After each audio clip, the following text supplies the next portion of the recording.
சென்னை திருவெற்றியூரில் மாடு முட்டி மருத்துவமனையில் சிகிச்சை பெற்று வரும் மதுமதியின் உறவினர்கள் மண்டல அலுவலகத்தை முற்றுகையிட்டு போராட்டத்தில் ஈடுபட்டார்கள். அந்த காட்சிகளை பார்க்கலாம்.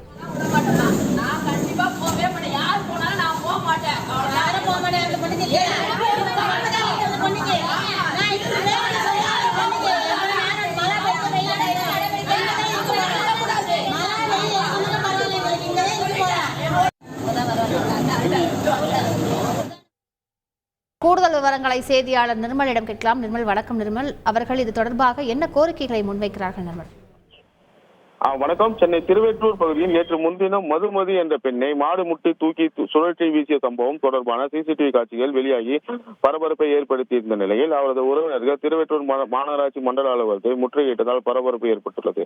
இது குறித்து காயமடைந்த மதுமதியின் உறவினர்கள் கூறும்போது, மாநகராட்சி சார்பில் இந்த நடவடிக்கை எடுக்கவில்லை எனவும், தற்போது சிகிச்சை பெற்று வரும் மருத்துவமனையிலே இறுதி வரை அந்த பெண்மணிக்கு சிகிச்சை பெற வேண்டும் எனவும், அதற்கான மொத்த செலவையும் மாநகராட்சி ஏற்க வேண்டும் எனவும் என்று மாட்டின் உரிமை யார் என்று கண்டறிந்து அவர் மீது தக்க நடவடிக்கை எடுக்க வேண்டும்.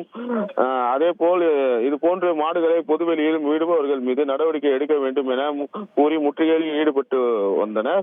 மேலும் 60க்கும் மேற்பட்ட தையல்களில் போடப்பட்ட காயமடைந்த நிலையில் இருக்கும் அவரது மொத்த மருத்துவ செலவையும் தமிழக அரசு மாநகராட்சி ஏற்க வேண்டும் என்று கோரிக்கை வைத்து முன்னிறுத்தி முற்றுகையில் ஈடுபட்டு வந்தனர்.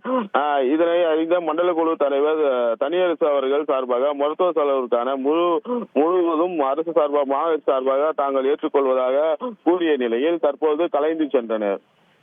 முழு விவரங்களுக்கு நன்றி நிர்மல். செய்திகளை உடனுக்குடன் தெரிந்து கொள்ள உடனே சப்ஸ்கிரைப் பண்ணுங்க.